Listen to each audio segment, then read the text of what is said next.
Well, it's amazing, isn't it, when these members of Congress and political allies of the president have perfect market timing.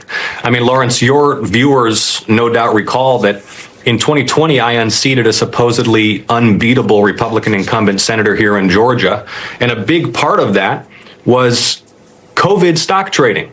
Right, he was among those senators who was dumping stocks and buying up shares in medical manufacturers around the time that Congress was getting briefed on the COVID pandemic while telling the rest of the country everything would be fine. And here we are again, where Donald Trump's handpicked candidate to challenge me for that Senate seat in Georgia is executing magnificently timed stock trades around these tariff announcements, while my constituents in Georgia are seeing their 401ks get absolutely clobbered. The MAGA movement is fundamentally built on hypocrisy. These people are shameless liars. Their ideas run completely counter to their actions. The only consistent thing about them is how inconsistent and contradictory they are.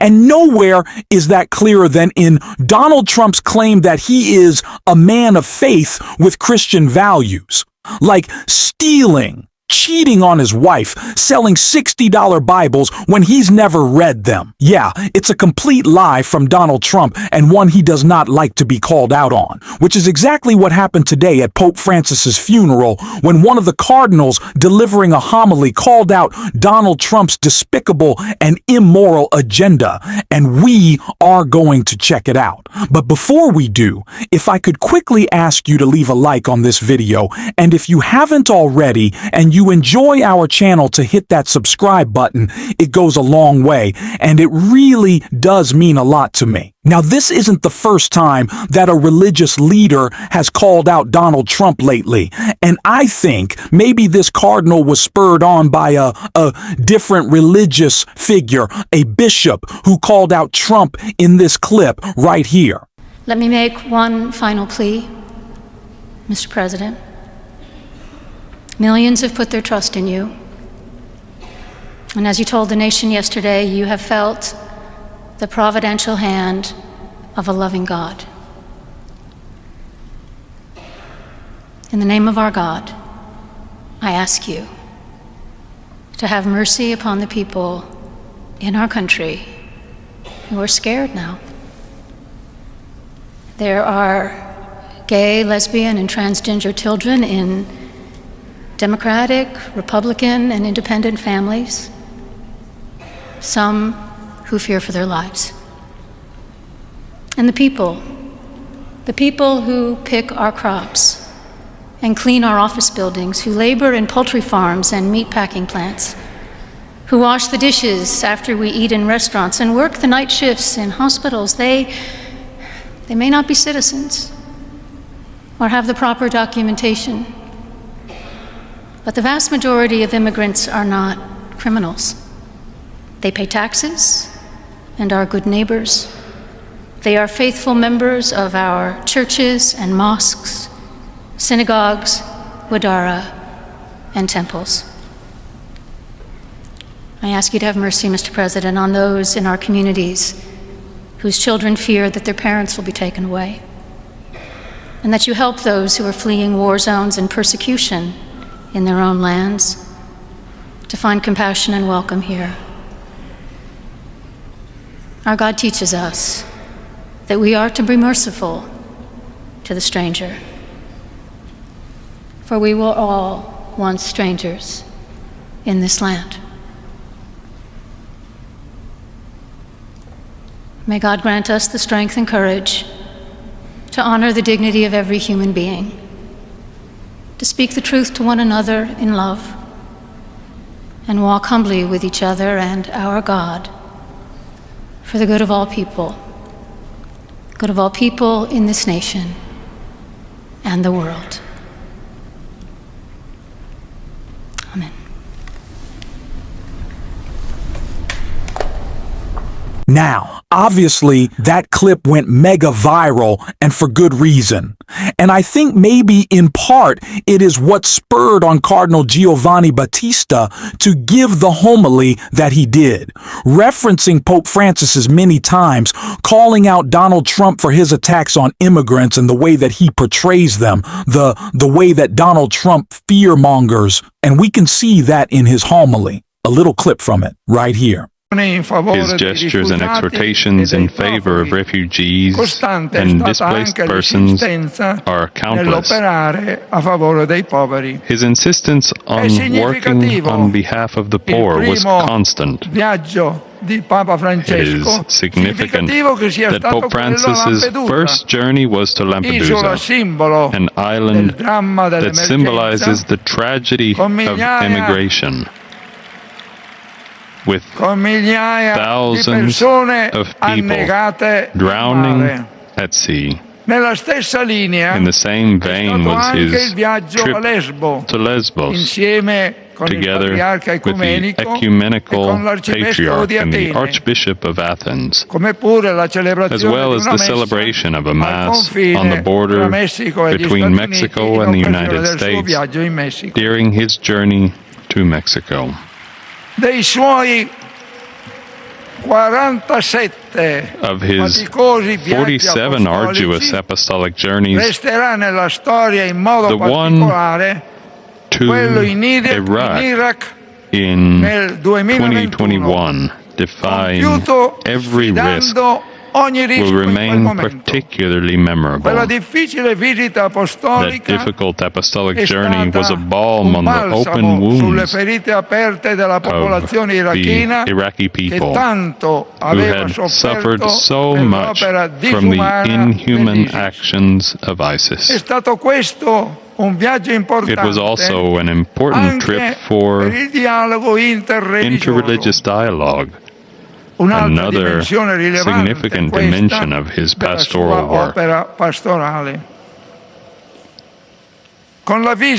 With his 2024 apostolic journey to 4 countries in Asia and Oceania, the Pope reached the most periphery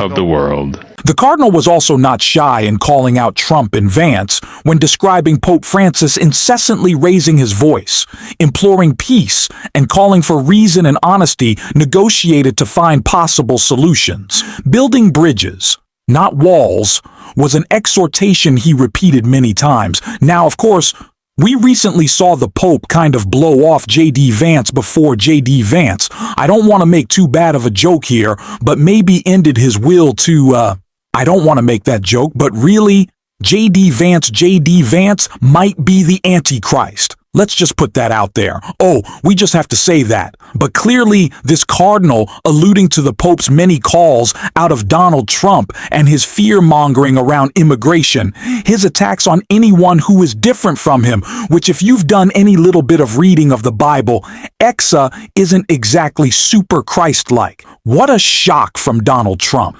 The man who makes gold statues of himself isn't really introspective or looking to the teachings of Christ. This isn't particularly new information, but it is great to see Trump called out in front of millions, if not, I don't know, 1 billion people watching the Pope's funeral all around the world. But it wasn't the only time that we saw an important call out around Trump recently. Now, this wasn't of Senator Oaf, but it was directed at Senator Oaf.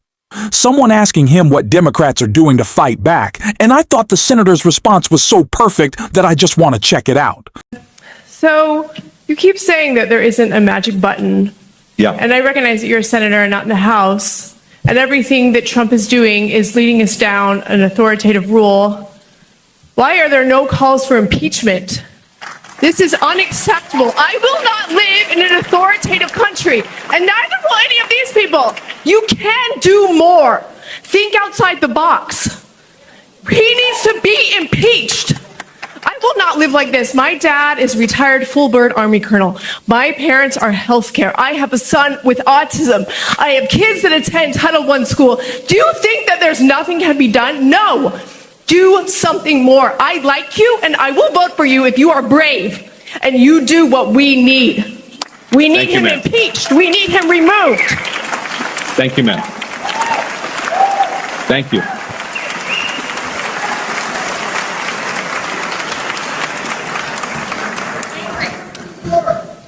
There is no doubt that this president's conduct has already exceeded any prior standard for impeachment by the United States House of Representatives. I mean, I saw just 48 hours ago, he is granting audiences to people who buy his meme coin. Did you guys see this? So it is, in our corrupt political system, it is a standard practice, tragically, for elected officials to grant audiences and time to people in exchange for campaign contributions.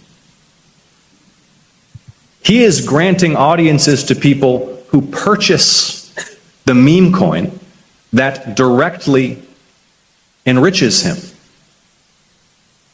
So, where is everybody who was so furious about Hunter Biden's paintings?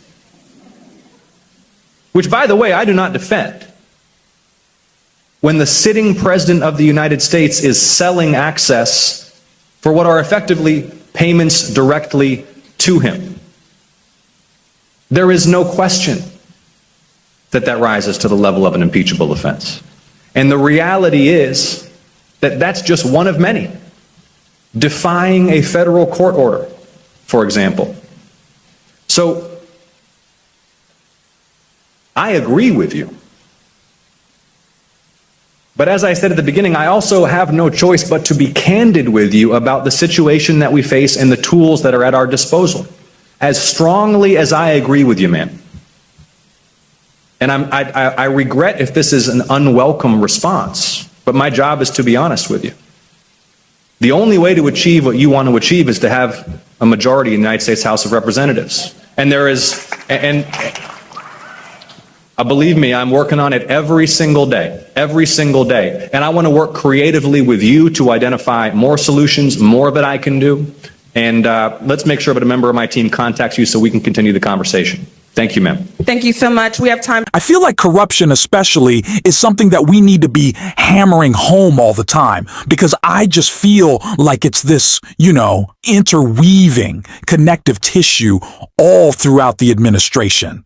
And it is a perfect way to frame all of Donald Trump's actions: incompetence, corruption, and criminality. And we're going to continue to call those out on this show every single day. And if you want to support that, as always, you can hit that subscribe button, leave a like on this video, and if you stuck around to the end, drop a blue heart in the comments. And until next time, I'll see you soon.